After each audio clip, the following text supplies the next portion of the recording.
నమస్తే, welcome to doctor stock.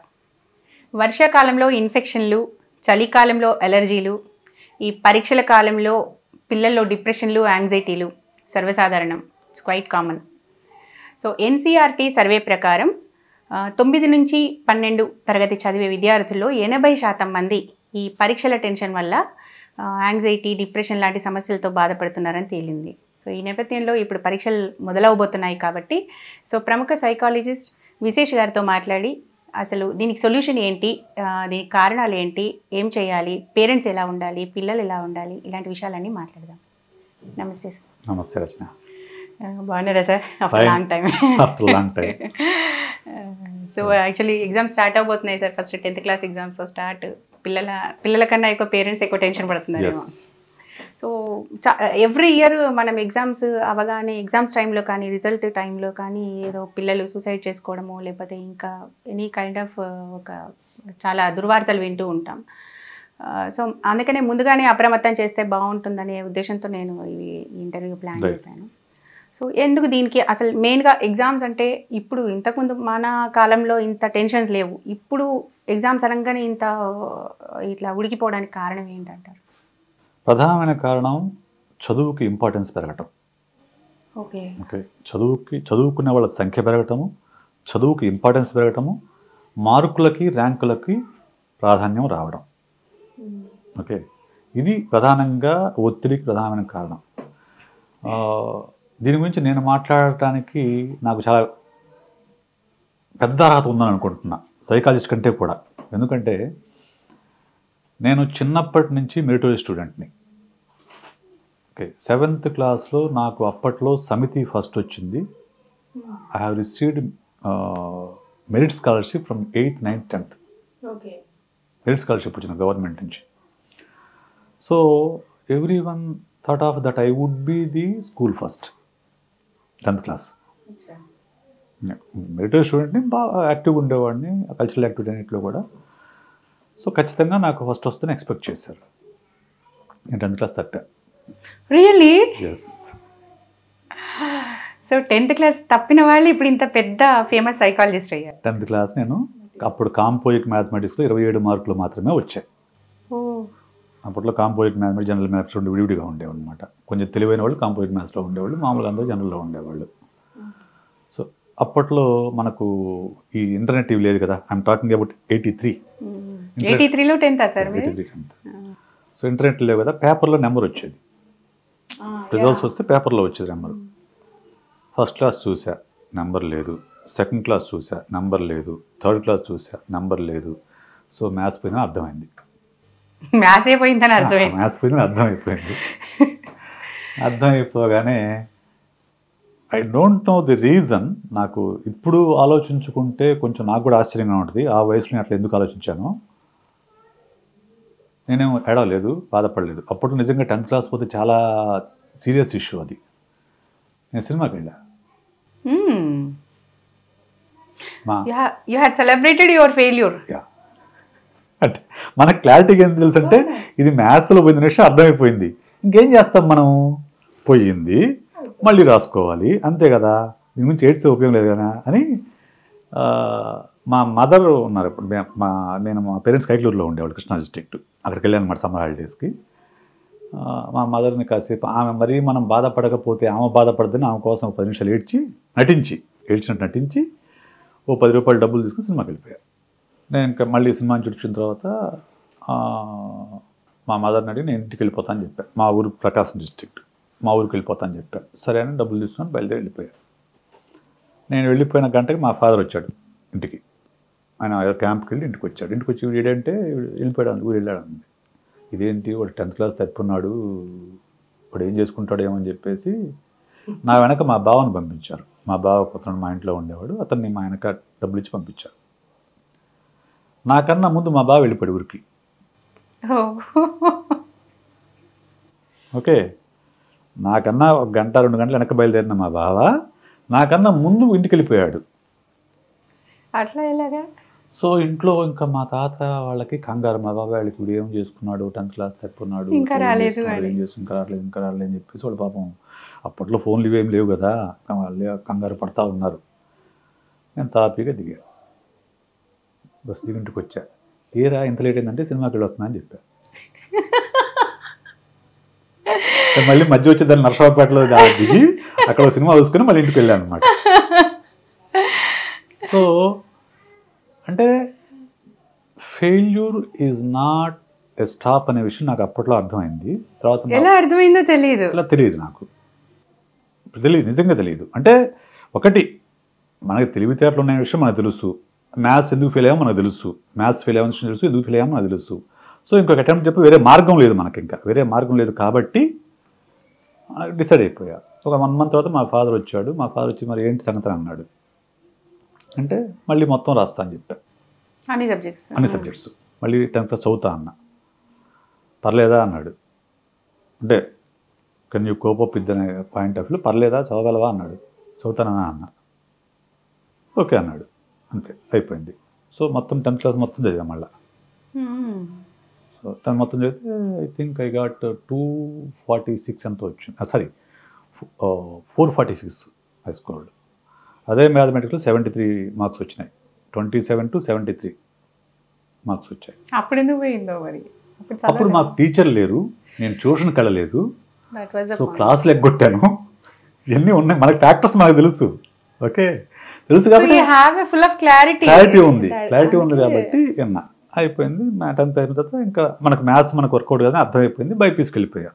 ఇదంతా ఎందుకు చెప్తున్నా అంటే పిల్లల ఒత్తిడికి కానివ్వండి, పిల్లల anxiety, depression, suicide ideation, suicide tendency ప్రధానమైన కారణము పేరెంటల్ ప్రెషర్. ఆ రోజు మా ఫాదర్ కనుక కొడతాడనో తిడతాడనో నన్ను భయం ఉంటే నేనేం చేసేవాడు నాకు తెలియదు. మా ఫాదరు కొట్టడు తిట్టడు, నాకు ఛాన్స్ ఇస్తాడు నమ్మకం నాకుంది.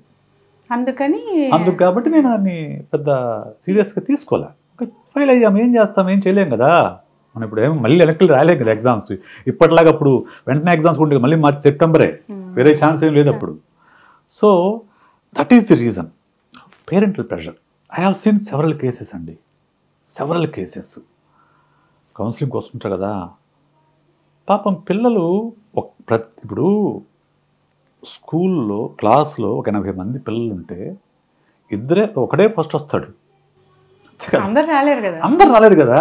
ప్రతి ఒక్కడు మా అబ్బాయి ఫస్ట్ రావంటే ఎట్లా సాధ్యం అవుతుంది? అది ఎలా సాధ్యం అవుతుంది అనేది ఆలోచించరు పేరెంట్స్, ఫస్ట్ పాయింట్.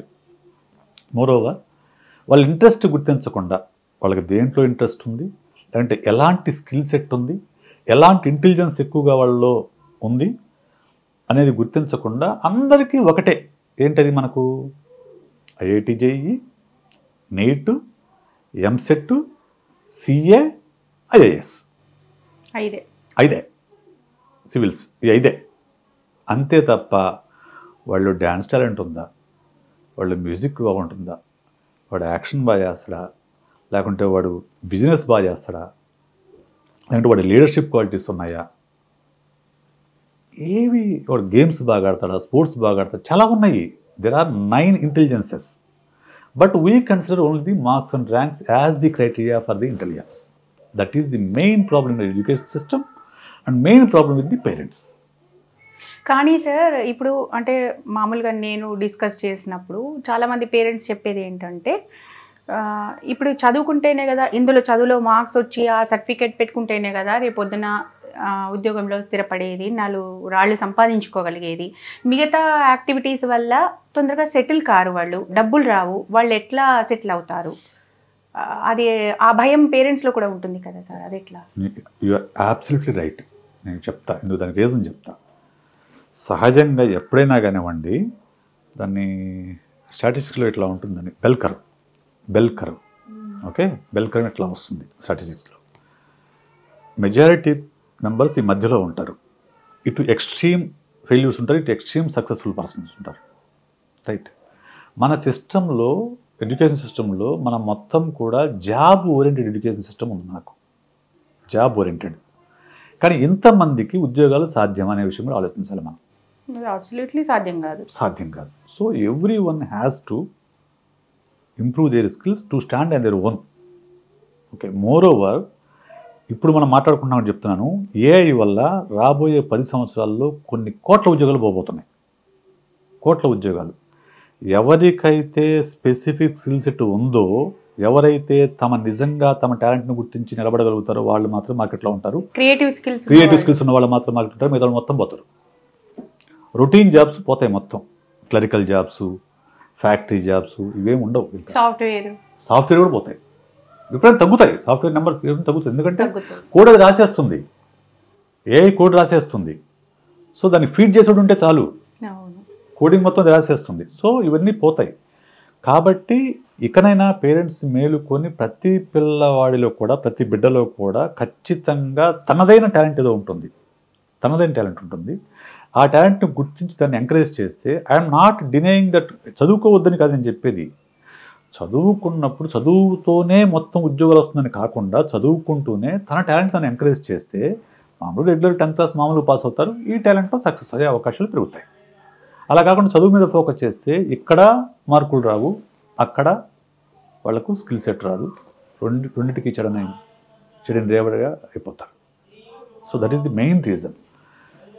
పేరెంట్స్కి తప్పు పేరెంట్స్ కూడా కాదు, మళ్ళీ నేను చెప్తున్నాను. ఎందుకంటే పేరెంట్స్ చుట్టూ మన మీడియా కానివ్వండి, సొసైటీ కానీ ఒక అందమైన కళని సృష్టించింది, అందమైన వలని సృష్టించింది. ఉదయం లేస్తే టీవీల్లో కానీ, పేపర్లలో కానీ, మీడియాలో కానీ కనిపించేది ఈ 5 కెరీర్లే కనిపిస్తాయి. ఇంజనీరింగ్, మెడిసిన్, సిఏ, సివిల్స్, మహా అయితే ఈ మధ్యకాలంలో అంతే 4 కనిపిస్తున్నాయి. 4 ఈ 4 మెయిన్ కనిపిస్తున్నాయి. రైట్. మిగతా ఆప్షన్స్ కనిపిస్తాయి. ఎంబీఏ కొంచెం ఓకే, ఎంబీఏ అని ఇది కనిపిస్తాయి 5. మిగతా ఏం ఆప్షన్స్ కాదా? నేను దానికి బెస్ట్ ఎగ్జాంపుల్ నేనే చెప్తా. ఇంకో ఎగ్జాంపుల్ చెప్తా. నా మేనగోడలకి ఇంజనీరింగ్ సీట్ వచ్చింది. ఎంసెట్ రాస్తే సీట్ వస్తే మా చెల్లెలు అడిగింది, అన్న ఎట్లా ఏంటని అడిగింది. అంటే ఇంజనీరింగ్ అమ్మాయి చదివితే నర్సరావుపేట చదవాలి, ఊరి పక్కన నర్సరావుపేట చదవాలి. అక్కడ పెద్దగా ఎంత ఎడ్యుకేషన్ ఏమి ఉండదు. ఇంజనీరింగ్ చదివితే అమ్మాయి సెటిల్ అవ్వడానికి, తర్వాత జాబ్ వచ్చే అవకాశాలు తక్కువ ఉన్నాయి ఇంజనీర్స్కి. సో నేను తీసుకొచ్చేసి ఆ అమ్మాయిని బీఎస్సీ ఆడియాలజీ చేర్పించాను. బీఎస్సీ ఆడియాలజీ చేసింది, బీఎస్సీ ఆడియాలజీ స్పీచ్ థెరపీ చేసింది, తర్వాత ఎంఎస్సీ ఆడియాలజీ స్పీచ్ థెరపీ చేసింది. Now she is running 4 centers and 35 employees are working under her. So great achievement కదా సార్. అట్లా కదా. కానీ ఆ రోజు అదే అమ్మాయిని ఇంజనీరింగ్ పంపించుంటే ఎక్కడో జాబ్ వచ్చి ఏదో జాబ్ చేస్తుంటే ఒక 50,000 1,00,000 రూపాయలు సంపాదించుకుంటూ ఉండేది. But now she's paying lakhs of salaries to her employees. Entrepreneur అవ్వగలిగింది. There are so many opportunities around us. మన దగ్గర చాలా అవకాశాలు ఉన్నాయి, కానీ దాన్ని ఎక్స్ప్లోర్ చేసేవాళ్ళు లేరు. ఇది పేరెంట్స్కి అవగాహన లేదు. బేసిక్గా పేరెంట్స్కి అవగాహన లేదు. రొటీన్ ప్రవాహంలో పడి కొట్టుకుపోతూ ఉంటారు. దానివల్ల ఒత్తిడి పెంచుతూ ఉంటారు. మెయిన్ నేను గమనించింది corporate culture, corporate education system. రీసెంట్గా ఒక అమ్మాయి వచ్చింది నా దగ్గరికి, కౌన్సిలింగ్ తీసుకొచ్చారు. వాళ్ళ ఫాదరు డిప్రెషన్. సో ఆయన చూసి తీసుకొచ్చాడు. అతను కూడా జర్నలిస్టే. సో సార్ కొంచెం చూడండి సార్, పాప బాగా డిప్రెస్ అవుతుంది, ఎవరితో మాట్లాడట్లేదు అని చెప్పింది. సరే తీసుకురండి సార్ అంటే వచ్చి మాట్లాడితే I really get shocked because of she hasn't seen sun for last 1 year.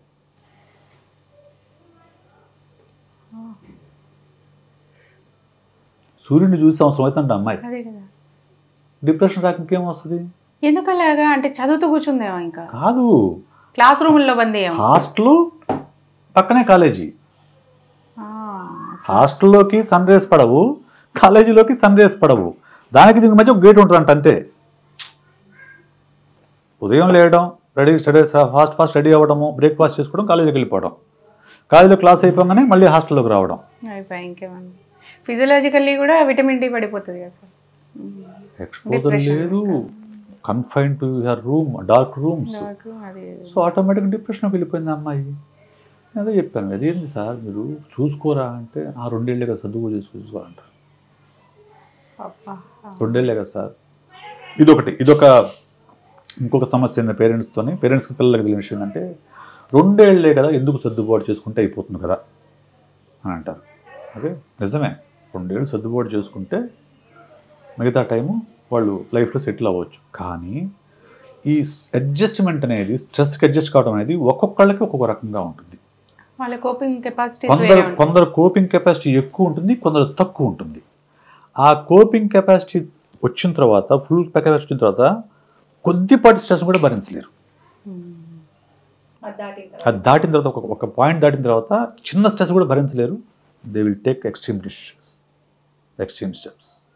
కాకపోతే ఆ కోపింగ్ కెపాసిటీ ఎంతవరకు ఉంది, ఎవరిలో ఎంతవరకు ఉంది అనేది వీ డోంట్ నో కదా. అందరూ తెలియదు, ఎవరికి తెలియదు. ఒక సైకాలజిస్ట్ ఇన్స్టిట్యూట్లో ఉంటే వాళ్ళు ఏమన్నా హెల్ప్ చేస్తారు. యాక్చువల్లీ అలా అసెస్ చేయొచ్చు. బట్ ఇక్కడ అవేర్నెస్ ఎంతమందికి ఉంది, ఏ కాలేజీలో సైకాలజిస్ట్ ఉన్నాడు, ఎక్కడ సైకాలజిస్ట్ లేడు, పేరెంట్స్కి అవేర్నెస్ ఉండదు.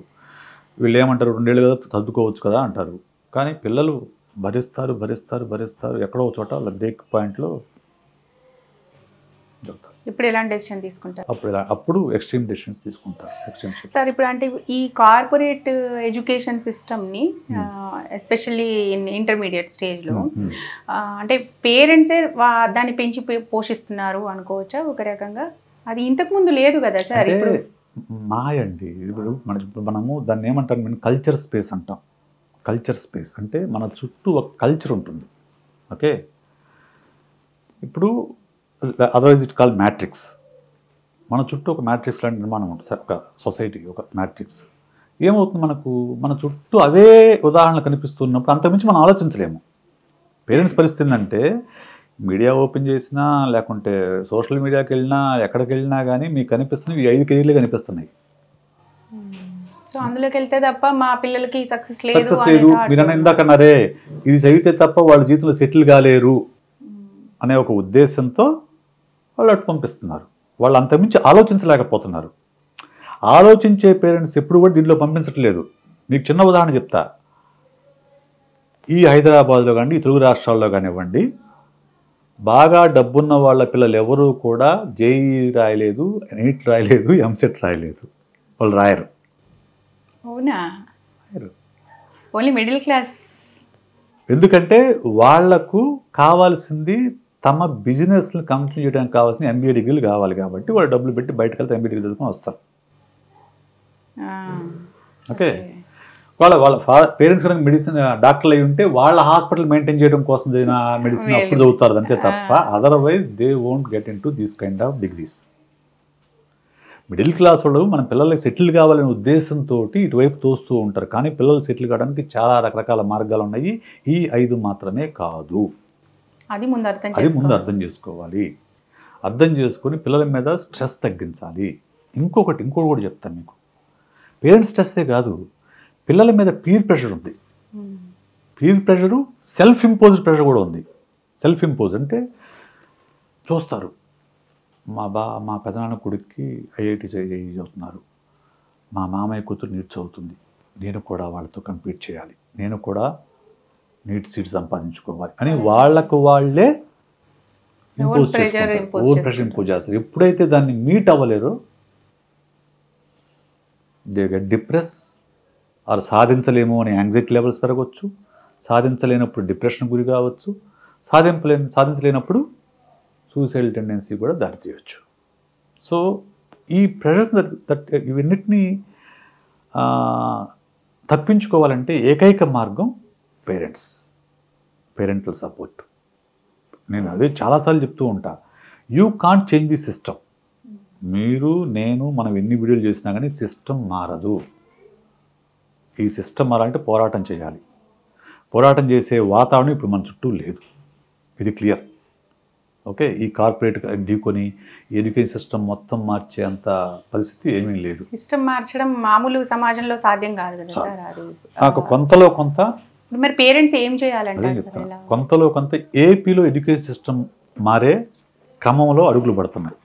అంటే ప్రైవేట్ స్కూల్స్కి ధీటుగా గవర్నమెంట్ స్కూల్స్ని మార్చే అడుగులు, సిస్టమ్ ఇంగ్లీష్ మీడియం పెట్టడము, ఇప్పుడు IB సిలబస్ పెట్టడము, ఆ దిశగా అడుగులు పడుతున్నాయి. మిగతా చోట్ల ఎక్కడ ఇలాంటి మార్పు లేదు. నేను పేరెంట్స్ చెప్పేది ఏంటంటే, ఒకే సజెషన్ ఏంటంటే, ఫస్ట్ మీరు చేయాల్సిన పని మీ బిడ్డలో ఎలాంటి టాలెంట్ ఉందో గుర్తించండి. ఫస్ట్ చేయాల్సిన పని ఎలాంటి ఇంటెలిజెన్స్ ఎక్కువ ఉందో గుర్తించండి. రైట్, ఆ రంగం వైపు ఎంకరేజ్ చేయండి. ఆ రంగం వైపు ఎంకరేజ్ చేయండి. ఆటోమేటిక్గా వాళ్ళు సక్సెస్ అవుతారు. ఏమైనా క్రియేటివ్ స్కిల్స్ ఎనీథింగ్, గేమ్స్ కావచ్చు, డ్రాయింగ్ కావచ్చు. ఎందుకంటే because they love it and they have talent in it. They love it, they have talent in it. Innate skill ఉంది. అప్పుడు ఆటోమేటిక్గా దాన్ని వాళ్ళు అట్లా అవకాశం ఇస్తే దాన్ని అందుకొని వెళ్ళిపోతూ ఉంటారు. ఇష్టమైన పని కూడా, ఇష్టమైన పని కాబట్టి కష్టం ఉండదు. ఇష్టమైన పని కాబట్టి మీరు స్ట్రెస్ ఫీల్ అవ్వదు. రైట్, అప్పుడు ఏమవుతుంది, వాళ్ళు ఎంజాయ్ చేస్తారు లైఫ్ని. ఇంకోటి మనం పేరెంట్స్ ఇంకోటి గుర్తించాల్సిందంటే, చాలామంది పేరెంట్స్ మనం టీవీల్లో వాళ్ళ ఇంటర్వ్యూ చూస్తుంటాము. నా కళలు నాశనం చేసిపోయాడు నా కొడుకుని ఏడుస్తూ ఉంటారు. నాకైతే లాగి కొట్టాలనిపిస్తుంది. Sorry to say this as a psychologist. ఎందుకంటే వాడు బతుకున్నప్పుడేమో వాడిని తోస్తున్నావు నువ్వు స్ట్రెస్లోకి, చనిపోయిన తర్వాత ఏడుస్తావు. చనిపోయిన తర్వాత కింద మీద కూడా ఏడుస్తూ ఉంటావు. అదేదో బతుకున్నప్పుడే ఆ పని చేయొచ్చు కదా. నేనేం చెప్తా, పేరెంట్స్ ఏం చేయాలంటే, అన్నిటికంటే మనకు ముఖ్యమైనది మన పిల్లలు ఆనందంగా బ్రతకటం. సక్సెస్, డబ్బు పక్కన పెట్టండి కాసేపు. ముందు వాళ్ళు హ్యాపీగా ఉండాలి. రైట్, సో హ్యాపీగా ఉండాలంటే ఏం చేయాలి, మనకు నచ్చిన పని చేసినప్పుడు హ్యాపీనెస్ ఉంటుంది. రైట్, అంతేగాని డబ్బులు వచ్చేంత మాత్రం హ్యాపీ ఉండదు. నా దగ్గరకు వచ్చే క్లయింట్స్లో ఎక్కువ మంది డబ్బులు వచ్చేవాళ్ళే, కానీ వాళ్ళు డిప్రెస్గా ఉన్నారు, అన్హ్యాపీగా ఉన్నారు. ఎందుకంటే చాలామంది తమకు నచ్చిన పనులు చేయడానికి అవకాశం లేక నచ్చని పనులు ఉదే ఉద్యోగాలు చేస్తూ ఉంటారు. సో ఆ డిఫరెన్స్ కనుక మనం గుర్తించగలిగితే, పేరెంట్స్ గుర్తించి కనుక ఆ దిశగా కనుక మనం ఎంకరేజ్ చేయగలిగితే, అప్పుడు పిల్లలు హ్యాపీగా ముందడుగు వేస్తారు. ఇంకోటి మూడోది ముఖ్యమైనది ఏంటంటే, ఒక ఫెయిల్యూర్ వచ్చినంత మాత్రాన జీవితం ఏమీ ఆగిపోదు. ఇది మనం గుర్తించాలి, యాక్సెప్ట్ చేయాలి ఫెయిల్యూర్ని. నేను ఇందాక నీకు ఒక ఫెయిల్యూర్ గురించి చెప్పాను. నేను మీకు 10th క్లాస్లో ఫెయిల్ అయిన మాత్రం చెప్పాను. మీకు నా అకాడమిక్ కెరీర్లో 4 అకాడమిక్ ఇయర్స్ గ్యాప్ ఉంది. 4 academic years. 10th class first time తప్పాను, 1 అకాడమిక్ ఇయర్. తప్పిన తర్వాత ఇంకో సంవత్సరం గ్యాప్ ఉంది, చదవలేదు. ఇమీడియట్ చదవలేదు నేను. 1 ఇయర్ గ్యాప్ ఉంది, 2 ఇయర్స్ గ్యాప్ వచ్చింది. ఇంటర్మీడియట్ 2 ఇయర్స్ చదివాను. ఇంటర్మీడియట్ 2 ఇయర్స్ అయిన తర్వాత మళ్ళీ 2 ఇయర్స్ వ్యవసాయం చేశాను. డిగ్రీ జాయిన్ అయ్యి డిస్కంటిన్యూ చేసి వ్యవసాయం చేశాను 2 ఇయర్స్. రైట్, ఆ తరువాత నేను సైకాలజీ చదివాను అనమాట. సైకాలజీ చదివాను. నేను బాగానే ఉన్నా కదా, మరి బాగానే ఉన్నా కదా. హ్యాపీగా ఉన్నారు, కంఫర్టబుల్గా ఉన్నాను. కంఫర్టబుల్గా ఉండడం అనేది ఇంపార్టెంట్ అన్నిటికన్నా. ద డిఫరెన్స్ ఎక్కడంటే, నేను 10th క్లాస్ తప్పేటప్పుడు నాతో పాటు మా కజిన్స్ తప్పారు, మా ఫ్రెండ్స్ తప్పారు, నా క్లాస్మేట్స్ తప్పారు. వాళ్ళు ఆ ఫెయిల్యూర్ని యాక్సెప్ట్ చేశారు, నేను యాక్సెప్ట్ చేయను. That is only difference. వాళ్ళు ఆ ఫెయిల్యూర్ని యాక్సెప్ట్ చేశారు, మేము ఫెయిల్ అయ్యాము అనుకున్నారు, అక్కడితో వదిలేశారు చదవటం. ఇంకా చదవడం ఆపేశారు. ఇంకా నాకేం రాదులే, నాతో కాదనుకున్నారు. నేను ఆ ఫెయిల్యూర్ని యాక్సెప్ట్ చేయలేదు, నేను దాన్ని ఛాలెంజ్ తీసుకుని ముందడుగు వేశాను. Okay, fine, right. So pass అయ్యా. గ్యాప్ వచ్చింది. గ్యాప్ వచ్చినా కానీ ఓకే, నో ప్రాబ్లం, వచ్చింది గ్యాప్, అయితే ఏంటి మళ్ళీ చదువుకోవచ్చు కదా అని మొదలుపెట్టాను. ఓకే, గ్యాప్ వచ్చిన తర్వాత డిగ్రీ చదువుతున్నప్పుడు మా ఫాదర్ ఇదే అడిగాడు, నువ్వు మళ్ళీ మానేస్తావురా అన్నాడు. అంటే లేదు నేను 5 ఇయర్స్ ఖచ్చితంగా చదువుతానని చెప్పాను. ప్రామిస్ చేసి డిగ్రీ జాయిన్ అయ్యా psychology. I was university first in my graduation. I was university second in my post graduation because I love the subject. Ante. That is the only difference. I love this subject. Ante. So, and I am happy. Psychology kuda 5 years sir. Degree plus PG plus PhD. Okay. Anni kalpi 8 years chadavu. 8 years. Okay. So enjoyed it. So అలాగా అది dance కావచ్చు, music కావచ్చు, painting కావచ్చు, art కావచ్చు, sports కావచ్చు, chess కావచ్చు, anything వాళ్ళకి నచ్చిన దాంట్లో అయితే వాళ్ళు హ్యాపీగా ఉంటారు. They may not earn lakhs of rupees. They may earn around 30,000, 50,000 rupees, but they will be happy. ఎప్పుడైతే మనిషి హ్యాపీగా ఉంటాడో ఎలాంటి మానసిక సమస్యలు రావు, దాంతోపాటు శారీరక సమస్యలు రావు, ఏ సమస్య రాదు. మానసిక సమస్యలు రావు, శారీరక సమస్యలు రావు, హెల్త్ బాగుంటుంది. సో నా దగ్గరకు సాఫ్ట్వేర్ ఇంజనీర్ వచ్చాడు, 37 years old. అతను నాకు ఒక లిస్ట్ ఆఫ్ ప్రాబ్లమ్స్ చెప్పాడు. Sugar, BP, spondylitis, skin problem, thyroid, ఇట్లా ఒక లిస్ట్ చెప్పాడు. Just 37 years old. ఓ 37 yearsకే. And he's getting 5 lakhs per month. Per month 5 lakhs? Per month. He is a vice president in some company. 5 lakhs వస్తున్నాయి, wife సంపాదిస్తుంది. అల్టిమేట్గా వాళ్ళు divorce దగ్గర వచ్చినప్పుడు నా దగ్గరకు వచ్చారు. Okay, the reason is stress. Stress వల్ల ఈ ప్రాబ్లమ్స్ అన్నీ వచ్చాయి. సైకోసోమాటిక్, ఇవన్నీ కూడా సైకోసోమాటిక్ డిజార్డర్సే. సో ఎందుకంటే ఆ 5 lakhs వాళ్ళ టార్గెట్ అందుకోవడం కోసం అంత రేయింబోళ్ళు కష్టపడుతున్నాడు. రేయింబోళ్ళు కష్టపడిన ఒక పక్క స్ట్రెస్ పెరుగుతుంది, ఒక పక్క ఫ్యామిలీ లైఫ్ దెబ్బతింటుంది. No time to spend with family. So అది డిస్టర్బ్ అయిపోయింది. సో అందువల్ల స్ట్రెస్ అనే దాన్ని ఎంత త్వరగా నువ్వు తగ్గించుకోగలిగితే అంత మంచిది. ఈవెన్ పిల్లలైనా సరే, పిల్లల మీద స్ట్రెస్ పెట్టడం అనేది ఇంకా తప్పు. అయితే చాలామంది ఇప్పుడు మనం ఈ కార్పొరేట్ స్కూల్లోనూ ఇటు చూస్తూ ఉంటాము, డిసెంబర్ జనవరి రాగానే వర్క్షాపులు కండక్ట్ చేస్తూ ఉంటారు స్టూడెంట్స్కి. మోటివేషనల్ క్లాసులు, స్ట్రెస్ మేనేజ్మెంట్ వర్క్షాప్స్ ఇవి కండక్ట్ చేస్తుంటారు కార్పొరేట్ స్కూల్స్లో. అంటే ఇప్పుడు ఆయనకి స్ట్రెస్ వల్లనే అని అన్నారు కదా, ఇప్పుడు ఒకవేళ పిల్లల మీద కనుక మనం ఇప్పుడు అదే స్ట్రెస్ కనుక పెట్టడం వల్ల, అంటే ఎక్స్టర్నల్గా మనం ఇంకా అదనంగా స్ట్రెస్ పెట్టడం వల్ల ఇప్పుడు ఇవన్నీ వస్తాయి, డిప్రెషన్ ఇవన్నీ. ఓకే, బట్ ఇది వచ్చింది వాళ్ళలో, పిల్లల్లో వాళ్ళు డిప్రెస్గా ఉన్నారు అని మనం ఎట్లా గుర్తించి, అంటే ఎగ్జామ్స్ సీజన్ ముందు నుంచి వాళ్ళు టెన్షన్ పడుతుంటారు, ఎలా గుర్తించాలి? సింపుల్ లాజిక్ అండి. దానికి పెద్ద అంటే అఫీషియల్గా మనము గుర్తుపట్టాలంటే సైకలాజికల్ డయాగ్నోసిస్ చేయాల్సిందే. అయితే మామూలుగా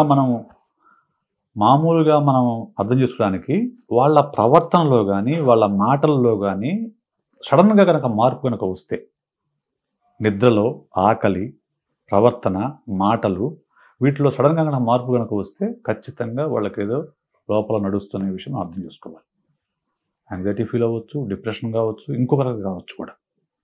సో సిమ్టమ్స్, మనకు అవుటర్ సిమ్టమ్స్ ఏంటి? వాళ్ళ బిహేవియర్లో మార్పు కనిపిస్తాయి. ఎక్కువ తినొచ్చు, అసలు తినకుండా ఆపేసేయచ్చు, తక్కువ నిద్రపోవచ్చు, లేకుంటే ఎక్సెసివ్ నిద్రపోవచ్చు. ఎక్సెసివ్ నిద్రపోయినా కానీ, లేకుంటే ఎవరితో మాట్లాడకుండా రూమ్లోనే పరిమితం అయిపోవచ్చు. ఇటువంటివన్నీ మనం సిమ్టమ్స్ గమనించి రెగ్యులర్ బిహేవియర్ కాకుండా కొంచెం డిఫరెంట్గా ఉన్నప్పుడు పేరెంట్స్ కానీ, టీచర్స్ కానీ, ఫ్రెండ్స్ కానీ కూర్చోబెట్టుకొని ఏంటి, ఏమవుతుంది, how you are feeling, are you okay, how can I help you అని చెప్పేసి కొంచెం మాట్లాడితే పిల్లలు ఓపెన్ అవుతారు. అలా కానప్పుడు పిల్లలు వాళ్ళల్లో వాళ్ళే మదనపడి చివరికి దాన్ని సైకలాజికల్ డిజార్డర్గా మారుతారు. ఓకే, ఇప్పుడు సార్ నాకు ఇంకొకటి, ఇప్పుడు మీ ఎగ్జాంపుల్ ఒకటి చెప్పారు, అంటే మీ ఫాదర్ ఏమన్నారు, ఏమి తిట్టరు అనే ఒక కాన్ఫిడెన్స్ వల్ల మీరు నెగిటివ్గా ఆలోచించలేదేమో అని మాట అన్నారు. ఇంకోటి ఏంటంటే పిల్లలు పేరెంట్స్ నుంచి ఏవైనా విషయాలు తెలుసుకుంటారనేది మనకు తెలిసింది. అంటే ఇప్పుడు మీ ఫాదర్ కూడా, అంటే ఆయనకు వచ్చిన ఒక నెగిటివ్ విషయాన్ని ఆయన ఎలా డీల్ చేశారు అనేది చూసి మీరు నేర్చుకొని ఉంటారా? అదే క్రమంలో మనం ఇప్పుడు పేరెంట్స్, ఇప్పుడు పిల్లలు కూడా, అంటే పేరెంట్స్ స్ట్రెస్ ఫీల్ అవ్వకుండా, వాళ్ళు ఏ విషయాన్ని కూడా అంటే డిప్రెస్గా తీసుకోకుండా అలా ఉంటే ఆటోమేటిక్గా పిల్లలు కూడా అలా ఉండే అవకాశం ఉంది. మా ఫాదర్ ఎక్కడి నుంచి నేర్చుకున్నా నాకు తెలియదు. నేనైతే మా ఫాదర్ నుంచి, ఆ తర్వాత నేను చదివిన కొన్ని పుస్తకాల నుంచి నేను నేర్చుకున్నాను. The same thing happen with my son also. Okay, మళ్ళీ అదొక ఎగ్జాంపుల్ చెప్తా. అంటే నేను ఎందుకు చెప్తానంటే, నేను how I deal in daily my life. Okay, మావాడు ఇంటర్మీడియట్ తర్వాత లాంగ్ టర్మ్ తీసుకున్నాడు, లాంగ్ టర్మ్కి వెళ్ళాడు. అన్ అకాడమీలో కోచింగ్ తీసుకున్నాడు. ఆన్లైన్, అప్పుడు కరోనా టైం, ఆన్లైన్లో కోచింగ్ నడుస్తుంది. ఒకరోజు నేను హాల్లో కూర్చొని వర్క్ చేసుకుంటున్నాను. వాడు రూమ్లోంచి ఏడ్చుకుంటూ బయటకు వచ్చాడు. ఏడ్చుకుంటూ బయటకు వచ్చాడు. బయటకు వచ్చి ఎందుకు ఏడుస్తున్నావు అంటే నా వల్ల కావట్లేదు, నేను స్ట్రెస్ తీసుకోలేకపోతున్నాను, ఎంత ట్రై చేసినా కానీ నాకు కొన్ని అర్థం కావట్లేదు, కొన్ని నేను అప్ టు ది మార్క్ చేయలేకపోతున్నాను, మార్కులు రావడం లేదు అని చెప్పి ఏడ్చుకుంటూ వచ్చాడు. రాకపోతే ఏమైంది, దానికి ఏముంది, నీ ప్రయత్నం నువ్వు చెయ్యి, వచ్చిన మార్కులు వస్తాయి, రాదనుకో ఇది కాకపోతే ఇంకొక ఆప్షన్ తీసుకో, అంతే కదా, దానికి ఎందుకు ఏడుస్తావు, ఎందుకని కూర్చోబెట్టి ఒక అరగంట మాట్లాడి తర్వాత కూల్ అయ్యాడు. సరే నాన్న వెళ్తాన్ని వాడు రూమ్లోకి కూడా వెళ్ళిపోయాడు. అయిపోయింది. మళ్ళీ ఒక గంట తర్వాత చదువుకున్న తర్వాత మళ్ళీ బయటకు వచ్చాడు. బయటకు వచ్చిన తర్వాత నేను అడిగాను, నాన్న ఇందాక నువ్వు ఏడ్చుకుంటూ బయటకు వచ్చావు, ఆ బయటకు వచ్చినప్పుడు కానీ నేను ఏరా ఆ మాత్రం స్ట్రెస్ తీసుకోలేవా, మరి అంటే ఆ స్ట్రెస్ ఐఐటి ఎట్లా వస్తుంది అనుకున్నావు, లక్షలు ఖర్చు పెడతా ఉంటే నీకు దుబ్బుడు అయిందని చెప్పేసి నేను తిట్టాను అనుకో, ఏం చేసి ఉండేవాడివి అని అడిగాను. నా కష్టం తెలియట్లేదు నీకు, ఇంత కష్టపడుతున్నా నీకోసం, నేను ఇంత కష్టపడి నీకు లక్షల ఫీజు కడతా ఉంటే నువ్వు కనీసం నీ రూమ్లో కూర్చొని ఏసీ పెట్టుకొని చదువుకోలేకపోతున్నావు అని తిట్టాను అనుకో, ఏం చేసి ఉండేవాడు అని అడిగాడు. వాడు క్షణం ఆలోచించి స్టూడెంట్స్ ఎందుకు సూసైడ్ చేసుకుంటారో నాకు ఇప్పుడు అర్థమైంది నాన్న అన్నాడు. Wow, he understood himself. ఎందుకు సూసైడ్ ఉంటారో నాకు అర్థమైంది అన్నాడు. అంటే నిజం, ఆ మూమెంట్లో అంత లో మూడ్లో కనుక పిల్లలు బయటకు వచ్చినప్పుడు నువ్వు వాళ్ళని సపోర్ట్ చేయకుండా వాళ్ళని ఈ మాత్రం భరించలేవా, స్ట్రెస్ తట్టుకోలేవా, ఇది చేయలేవా, లేక దూరికి ఎట్లా వస్తున్నావు మీరు తిట్టితే ఆటోమేటిక్గా వాళ్ళు they will feel so sad, వాళ్ళ మూడు ఇంకా లోకి వెళ్ళిపోతుంది, they may take any extreme step. ఇది ఈ అవగాహన చాలామంది పేరెంట్స్కి ఉండదు, సమస్యది. పాపం వాళ్ళు వాళ్ళు తెలిసి చేస్తాను నేను అంటలా, వాళ్ళు తెలియకే చేస్తుంటారు. అది పేరెంట్స్ అర్థం చేసుకోవాలి, అర్థం చేసుకొని పిల్లలకు సపోర్ట్గా ఉండాలి తప్ప వాళ్ళ మీద మనం ప్రెషర్ పెట్టకూడదు. Already they are carrying lot of pressure from the school or college, lectures, exams, weekend test, monthly test, ఇవన్నీ ఆ స్ట్రెస్ ఎట్లా కొలుకుంటుంది. దానికి అదనంగా మళ్ళీ పేరెంట్స్ స్ట్రెస్గా మారకూడదు. పేరెంట్స్ వాళ్ళ సపోర్ట్ సిస్టమ్గా ఉంటే పిల్లలు దేన్నైనా ఢీకొట్టగలుగుతారు. సార్ మరి కొంతమంది పిల్లలు అంటే సహజంగానే వాళ్ళు ఏదైనా ఈజీ గోయింగ్ ఉంటారు, ఏది సీరియస్గా తీసుకొని పిల్లలు ఉండొచ్చు. సో కానీ మరి వాళ్ళకి చదువు గురించి, ఎడ్యుకేషన్ ఇంపార్టెన్స్ గురించి వాళ్ళకి చెప్పకపోతే, వాళ్ళ అంటే కొన్నిసార్లు ప్రెషర్ పెట్టకపోతే తప్ప వాళ్ళు చదవరు. అలాంటి టైంలో అలాంటి పిల్లల విషయంలో ఎట్లా డీల్ చేయాలి, వాళ్ళకి స్ట్రెస్ అవుతుందా మరి ఎట్లా? మళ్ళీ మనము ఎడ్యుకేషన్ సెంట్రిక్గానే ఆలోచిస్తున్నాం. జీవితం అంటే ఎడ్యుకేషన్ ఒకటే కాదు, జీవితం అంటే మార్కులు ర్యాంకులు వేరు, ఎడ్యుకేషన్ వేరు, మార్క్స్ ర్యాంక్స్ వేరు. అంటే అసలు చదువు ఇంకా వాళ్ళకి 10th కూడా టెన్త్ జస్ట్ ఫెయిల్ అయ్యి ఇంకా వేరే అదర్ దాంట్లో వెళ్ళినా పర్వాలేదు, 10th ఫెయిల్ అయ్యి కోట్లు సంపాదించుకున్న వాళ్ళు మన కళ్ళ ముందు ఉన్నారు. సో అది పేరెంట్స్ యాక్సెప్ట్ చేయాలి ఫస్ట్ ఆఫ్ ఆల్. అంటే నేనేది అందుకే ఫస్ట్ చెప్పాను, వాళ్ళలో ఏదో ఒక టాలెంట్ ఉంటుంది, వాళ్ళు చదవట్లేదు అంటే సెర్చ్ ఫర్ అనదర్ టాలెంట్. వాడికి చదువులో టాలెంట్ లేదు. ఇంకా వివరంగా చెప్పాలంటే దేర్ ఆర్ 9 ఇంటెలిజెన్సెస్. ఓకే, ఈ 9 ఇంటెలిజెన్స్లో మన ఎడ్యుకేషన్ సిస్టమ్ మెజర్ చేసేది 3 మాత్రమే. Okay, language intelligence, mathematical and logical intelligence and spatial intelligence.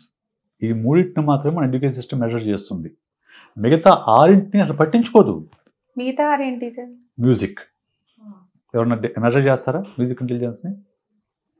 కెనెస్టిక్ అంటే స్పోర్ట్స్ మెజర్ చేస్తారా?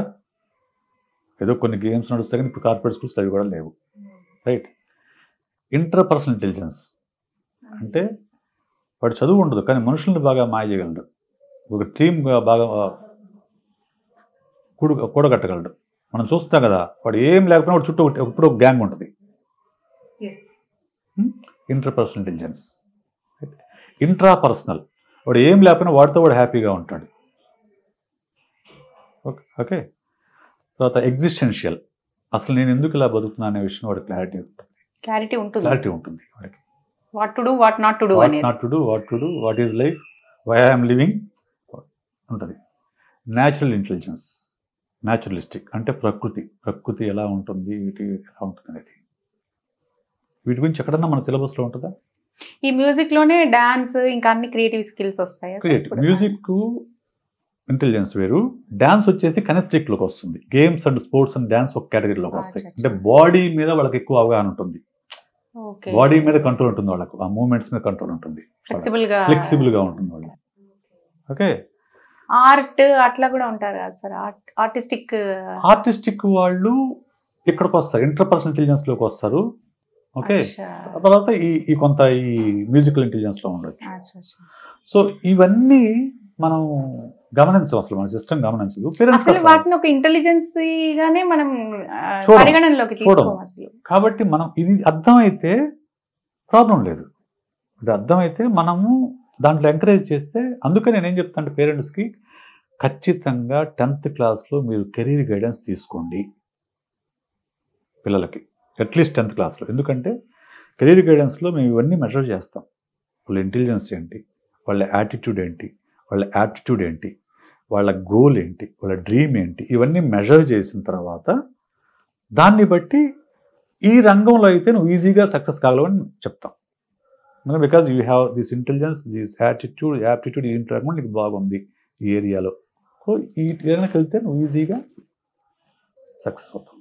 వేరేది నీకు ఇంట్రెస్ట్ ఉన్నా కానీ నీకు ఆ స్కిల్ లేకపోతే నువ్వేముంది స్ట్రగుల్ అవ్వాల్సి వస్తుంది, స్ట్రగుల్ అవ్వాలి. సో ఇది మనం పేరెంట్స్ అర్థం చేసుకోవాల్సిన విషయం. ఇది అర్థం చేసుకున్నప్పుడు ఏమవుతుందంటే ప్రతిదీ కూడా పరీక్షగా మారిపోతుంది పిల్లలకు, ప్రతిదీ పరీక్షగా మారుతుంది. నేను 10th క్లాస్ మ్యాథ్స్ ఫెయిల్ అయ్యి 73 మార్కులు రావచ్చు కాక, నా మైండ్ అన్నప్పుడు నేను వదిలేయాలి, అక్కడ వదిలేసాను. వదిలేక నా మ్యాథ్స్ పట్టుకుంటే నేను రోజు ఫైట్ చేయాలి మ్యాథ్స్తో, రోజు ఫైట్ చేయాలి నేను మ్యాథ్స్ తోటి. నాది కాదని అర్థమైపోయింది నాకు, ఇది నాది కాదు, నేను ఎంజాయ్ చేయట్లేదు దీన్ని, I'm not enjoying this. So నాకు వదిలేసా. Then I shifted to science and then psychology. Psychology is my passion. Okay, నాకు మనుషులు చదవటం అనేది సులభం, చాలా నేను సులువుగా చదివేస్తా. నేను అసలు పట్టించుకోకపోయినా అర్థమవుతుంటుంది. So when my passion become my profession, I will enjoy it. So అది మనం పేరెంట్స్ గమనించాల్సిన విషయం. అంటే which is our cup of tea అనే క్లారిటీ ఎంత తొందరగా వస్తే వాళ్ళు అంత తొందరగా లైఫ్ లో సక్సెస్ అవ్వగలుగుతారు. అది ఏ రకమైన స్కిల్ అయినా సరే దాన్ని పేరెంట్స్ ఎంకరేజ్ చేయాలి అనేది మోర్ ఇంపార్టెంట్. సో అన్నిటికన్నా ఫస్ట్ ఇంకొకటి సార్ నేను అనుకున్నది, ఇప్పుడు నేను ప్రతిసారి మళ్ళీ I'm coming to your example. మీరు ఎప్పుడైతే 10th ఫెయిల్ అయ్యారో, సో ఓకే మ్యాథ్స్ ఫెయిల్ అయ్యాను, ఓకే ట్యూషన్ నేను వెళ్ళలేదు, సార్ లేరు, టీచర్స్ లేరు, సో ఇవన్నీ అంటే దానికి కారణాలు ఏంటి అన్న క్లారిటీ మీకుంది. అంటే మనకు ఒక ఫెయిల్యూర్ ఎదురైనప్పుడు ఈవెన్ పిల్లలైన 10thలో మార్క్స్ రాకపోయినా, ఫెయిల్ అయినా, ఇంటర్మీడియట్లో అయినా, లేదంటే ఎంసెట్ ర్యాంక్ రాకపోయినా, దేనికైనా సరే ఆ క్లారిటీ, అంటే ఎక్కడ మనం మిస్టేక్ చేసాము, ఏమేమి మనకి లోటుపాట్లు ఉన్నాయి అన్న క్లారిటీ తెచ్చుకోగలిగితే అక్కడ దాకా వెళ్ళరు. అది ఎలా తెచ్చుకోవాలంటారు? పిల్లల యాంగిల్ పిల్లలకి ఎక్స్పోజర్ ఇవ్వాలండి. ఎక్స్పోజర్ అంటే నేను అది ఎట్లా వచ్చినా కూడా నేను చెప్తాను. నేను చిన్నప్పటి నుంచి, నాకు ఊహ తెలిసినప్పటి నుంచి బుక్స్ చదువుతున్నా. మా ఇంటి పక్కనే పంతులు గారు ప్రసాదరావు మాస్టర్ ఉండేవాడు. ఆయన మా తాత ఫ్రెండ్స్. రోజు మా తాత ఆయన ఈవినింగ్ కూర్చొని అడుగు మీద కూర్చొని మాట్లాడుకునేవాళ్ళు. నేను మా తాత పక్కన డిస్టర్బ్ చేస్తుంటే నాకు ఒక పుస్తకం ఇచ్చేవాడు ఆయన పంతులు గారు. బొమ్మల రామాయణం, బొమ్మల భారతం, ఇంత చిన్న చేతి పుస్తకాలు వచ్చేవి అప్పట్లో. ఆ బుక్ ఇచ్చేవాడు. నేను అది చదువుకుంటా, బొమ్మలు చదువుకుంటా కూర్చునేవాడిని. అట్లా I read lot of books from my childhood. ఎప్పుడైతే నీకు టెక్స్ట్ బుక్స్ కాకుండా మిగతా బుక్స్, కథల పుస్తకాలు, నావెల్స్, ఇవన్నీ ఎక్స్పోజర్ అవుతాము, మన థింకింగ్ హారిజన్ పెరుగుతుంది. బట్ ఇప్పుడు పిల్లలు అసలు ఆ రీడింగ్ ఇదే ఇంట్రెస్టే ఉండట్లేదు కదా. అదే కదా సమస్య అది. అందువల్లే పిల్లలు ఎక్కువ స్ట్రెస్ అవుతున్నారు. అందుకనే పిల్లలు ఆలోచించలేకపోతున్నారు, టెక్స్ట్ బుక్లు మించి ఆలోచించలేకపోతున్నారు. రైట్. మోరోవర్ అన్నిటికంటే పెద్ద పర్సనాలిటీ డెవలప్మెంట్ ప్లే గ్రౌండ్లో జరుగుతుంది. Play ground. ఎందుకంటే ప్లే గ్రౌండ్లో నువ్వు ఆడాలంటే, గేమ్స్ ఆడాలంటే గెలుపు ఓటమి రెండూ ఉంటాయి. గెలిచినప్పుడు ఎలా సంతోషించాలో, ఓటమి ఎలా తీసుకోవడం నేర్పిస్తుంది ప్లే గ్రౌండ్. రైట్. అలాగే టీంలో ఆడేటప్పుడు టీంతో ఎలా కోఆర్డినేట్ చేసుకోవడం నేర్పిస్తుంది, కమ్యూనికేషన్ స్కిల్స్ నేర్పిస్తుంది. ఇవన్నీ మనకు తెలియకుండానే గ్రౌండ్లో మనకు వచ్చే స్కిల్స్, ఇప్పుడు అసలు గ్రౌండ్ ఎక్కడ ఉంది? అసలు పిల్లలకు గేమ్స్ పిల్లలకి గేమ్స్ స్పోర్ట్స్ ఎక్కడ ఉన్నాయి? ఓకే, సో ఆటోమేటిక్గా వాళ్ళకి ఓటమి ఎలా తీసుకోవాలో అర్థం కావట్లేదు, వాళ్ళకి అర్థం సో కావట్లేదు. ఇలాంటి సిచ్యువేషన్స్ లో ఇంకా మరి మన పేరెంట్స్ చెప్పినా ఎవరు చెప్పినా కూడా అది వీళ్ళు ఏదో క్లాస్ పీకుతున్నారు అనుకునే అవకాశం ఉంది కదా sir. And more over this generation is called instant gratification generation. ఇప్పుడు రీప్లేస్మెంట్లే తప్ప రిపేర్లు లేవు. అది మొబైల్ అయినా, టీవీ అయినా, పెళ్ళైనా, చదువు అయినా, రిపేర్లు లేవు. మీరు గమనించండి, ఒక జనరేషన్లో ఒక పెన్నుని ఎంత ఎక్కువ కాలం వాడితే వాడు అంత హీరో. ఇప్పుడు ఎన్ని మారిస్తే వాడంత హీరో. రైట్, సో మీనింగ్ మారిపోయింది. ఇప్పుడు ఫోన్ పడితే రిపేర్ చేయించడం కనపట్లే, ఇప్పుడు అది ఇచ్చేసి ఎక్స్చేంజ్ చేసుకున్నారు అంతే. So they are extending the same thing to even life also, studies also. Instant gratification అంటే మనము ప్రతిదీ కొనిపెడుతున్నారండి పిల్లలకి. ఇప్పుడు పేరెంట్స్ సింగిల్ చైల్డ్, ఇద్దరు పిల్లలతో ఉన్న పేరెంట్స్ ఏం చేస్తారంటే, ఎక్కువ ఇద్దరికంటే ఎవరు ఉండలేదు ఇప్పుడు పిల్లలు. అప్పట్లో ఒక ఇంట్లో 3-4 పిల్లలు ఉండేవాళ్ళు. తప్పనిసరిగా అడ్జస్ట్మెంట్ వాళ్ళ జీవితంలో భాగం అయ్యేది. ఇప్పుడు అడ్జస్ట్మెంట్ అవసరమే ఉండట్లేదు. ఇప్పుడు అడ్జస్ట్మెంట్ అవసరం లేదు. ఫస్ట్ పాయింట్, ఏదైతే అది కొనిచ్చేస్తున్నారు. కొనివ్వటం వల్ల ఏమవుతుందంటే, మనము ఏది కోరుకుంటే అది మనకు వెంటనే వస్తుంది, ఇన్స్టెంట్ గ్రాటిఫికేషన్ దొరుకుతుందనే మైండ్ సెట్లో ఉంటున్నారు పిల్లలు. ఆ మైండ్ సెట్ పెరిగి పెద్ద అవుతున్నారు. ఎప్పుడైతే తమ కోరుకున్న దొరకదో అప్పుడు వాళ్ళు తీవ్రమైన డిప్రెషన్ లోనవుతున్నారు, ఎక్స్ట్రీమ్ స్టెప్ తీసుకుంటున్నారు. దీని ప్లేస్లో పేరెంట్స్ చేస్తాం ఏంటంటే, మీకు ఎంత డబ్బైనా ఉండండి, ఏమైనా ఉండండి, మీ పిల్లలకి మీరు డిలేడ్ గ్రాటిఫికేషన్ అనే సూత్రం అది నేర్పించండి. దీని మీద అమెరికాలో గత 70 సంవత్సరాల నుంచి స్టడీ నడుస్తుంది. ఓకే, దాన్ని అడ్జస్ట్మెంట్స్ అనేది నేర్పించాలి కంపల్సరీ. డిలేడ్ గ్రాటిఫికేషన్ అంటే ఒకటి ఏదైనా ఒకదాని కోసం వేచి చూడటం నేర్పించాలి. వెయిట్ చేయటం, సక్సెస్ అయినా ఇన్స్టెంట్గా ఏది రాదు, దానికోసం మనం వెయిట్ చేయాలి. ఆ వెయిట్ చేసి ఓపిక పిల్లలకు నేర్పించాలి. అది ఎట్లా వస్తుంది? ఏదైనా పిల్లలు అడిగినప్పుడు వెంటనే డబ్బులు ఉండొచ్చు మీ దగ్గర, వెంటనే కొనివ్వద్దు. Let them wait for 1 hour, 1 day or 1 week or even 1 month. నాన్న ఇప్పుడు కుదరదులే, నెక్స్ట్ వీక్ కొనిస్తా. నాన్న ఇప్పుడు కాదులే, నెక్స్ట్ మంత్ కొంటాం.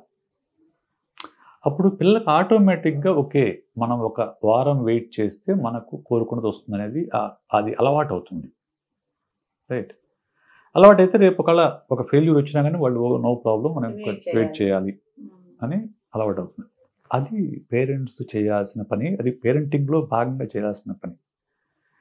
రెండోది ముఖ్యమైనది నేను అబ్జర్వ్ చేసింది, many of the parents don't know the difference between need and want. ఏది అవసరం, ఏది కోరిక. రైట్, ఈ డిఫరెన్స్ పేరెంట్స్ తెలియదు. పేరెంట్స్ తెలియదు. ఓకే, సింపుల్ చెప్తా, శారీ అవసరం. Okay, 1,25,000 sari want. సార్ మీరు పిల్లల గురించి మాట్లాడుతుంటే శారీస్ గురించి వెళ్ళిపోయారు. అంటే అందరికి అర్థం అవుతుందని. ఇంకోటి, ఇల్లు అవసరం, అందరికీ ఇల్లు అవసరం. కానీ 2 కోట్ల రూపాయలు అప్పు చేసి విల్లా కొనుక్కోవడం వాంట్. ఎప్పుడైతే ఈ డిఫరెన్స్ చెప్పిన పేరెంట్స్ బిహేవియర్లో ఈ వాంట్ వైపు ఎక్కువ మొగ్గు చూపుతుంటారో, చాలామంది ఆ వాంట్స్ కోసమే క్రెడిట్ కార్డులు పెట్టి, ఫోన్ అవసరం, లక్షన్నర పెట్టి ఐఫోన్ అనేది వాంట్. అసలు చాలామంది ఐఫోన్లో ఏ ఫీచర్స్ ఉన్నాయో కూడా తెలియదు, వాడేస్తుంటారు. జస్ట్ అది ఉండాలి మన దగ్గర అంతే. అంతే. సో ఈ డిఫరెన్స్ పేరెంట్స్ తెలియకున్నప్పుడు పిల్లలు కూడా ఆటోమేటిక్గా అదే ట్రాప్లో పడిపోతారు. దానివల్ల ఏమవుతుందంటే ఒత్తిడి పెరుగుతుంది. తమకు నచ్చ దొరికినప్పుడు ఖచ్చితంగా వాళ్ళు డిసప్పాయింట్ అవుతారు సీరియస్గా. అందువల్ల ఇలాంటి ఇంత దుర్ఘటనల దాకా వెళ్ళిపోతాయి. సో ఫస్ట్ ఆఫ్ ఆల్ పిల్లలు హెల్దీగా ఉండాలన్నా, వాళ్ళు డిప్రెస్ కాకుండా ఉండాలన్నా, స్ట్రెస్ కాకుండా ఉండాలన్నా, ఎలాంటి అఘాయిత్యాలకు పాటుపడకుండా ఉండాలన్నా పేరెంట్స్ మారాలి. నేను ఈ మాట చెప్పినందుకు నన్ను చాలా మంది కోప్పడ్డారు, ద్వేషించారు, నా మీద ట్రోల్ చేశారు. నేనైతే ఎప్పుడు ఒకటి చెప్తా. నేను ఎందుకు గట్టిగా చెప్తున్నానంటే, పిల్లలు మనం మాట్లాడుకుంటే పిల్లలు 15, 16, 17 సంవత్సరాల పిల్లలండి. నీకు 35, 40 సంవత్సరాలు ఉన్నాయి. నీకు లేని మెచ్యూరిటీ వాడికి ఎక్కడి నుంచి వస్తుంది? ఇన్నేళ్ళు వచ్చాయి, నువ్వే మెచ్యూరిటీ ఆలోచించలేకపోతున్నావు. పేరెంట్సే ఇన్స్టెంట్ గ్రాటిఫికేషన్ ప్రవాహంలో కొట్టుకుపోతున్నప్పుడు పిల్లలకి ఎలా తెలుస్తుంది? వాళ్ళకి ఎవరు చెప్తారు? మిమ్మల్ని చూసే కదా వాళ్ళు నేర్చుకునేది. మీరే డబ్బులు లేకపోయినా అప్పులు చేసి ఫోన్లు లేకుంటే ల్యాప్టాప్లు, టీవీలు, శారీలు కొనుక్కుంటున్నప్పుడు పిల్లలకి ఎందుకు అసలు డబ్బు మీద విలువ ఎట్లా తెలుస్తుంది కదా? ఇవన్నీ అందువల్ల నేను పేరెంట్స్ని మారమని చెప్తున్నా. That is the reason. ముందు మీరు మీ పేరెంటింగ్ని అర్థం చేసుకోండి, అందులో మార్పులు చేసుకోండి, మీరు రోల్ మోడల్గా నిలవండి. అప్పుడు మీ పిల్లలు మిమ్మల్ని చూసి అనుసరిస్తారు, వాళ్ళు కూడా సక్సెస్ సాధిస్తారు. అలా చేయలేనప్పుడు మనము చెప్పేవి మాటలుగానే ఉంటాయి తప్ప అవి వాళ్ళ మనసుల్లోకి వెళ్ళవు. మాటలు కాకుండా చేతల రూపంలో మనం చేసి చూపిస్తే అప్పుడు ఆటోమేటిక్గా మనసులోకి తీసుకొని వాళ్ళు దాని ప్రకారంగా నడుచుకోగలుగుతారు. సో అది మీరు అల్టిమేట్గా మీరు చెప్పదలుచుకున్న విషయం అంతే కదా సార్. సో పిల్లల్ని కాపాడుకోవాలంటే పేరెంట్స్ మారాలి, అంతే కదా సార్. పిల్లల్ని కాపాడుకోవాలంటే ముందు పిల్లల పట్ల పేరెంట్స్ యొక్క వైఖరి మారాలి, పిల్లల పెంపకంలో పేరెంట్స్ యొక్క వైఖరి మారాలి, చదువు పట్ల పేరెంట్స్ వైఖరి మారాలి. ఓకే, చదువు లేకుంటే బ్రతకలేరనే భయం మారాలి. సో ఆటోమేటిక్గా they can help their children. వీటి పాల్పడకుండా ఎగ్జామ్స్ అయినా కూడా టెన్షన్ లేకుండా వాళ్ళు గట్టెక్కుతారు అల్టిమేట్గా, అంతే sir. Okay sir, thank you sir, thank you so much.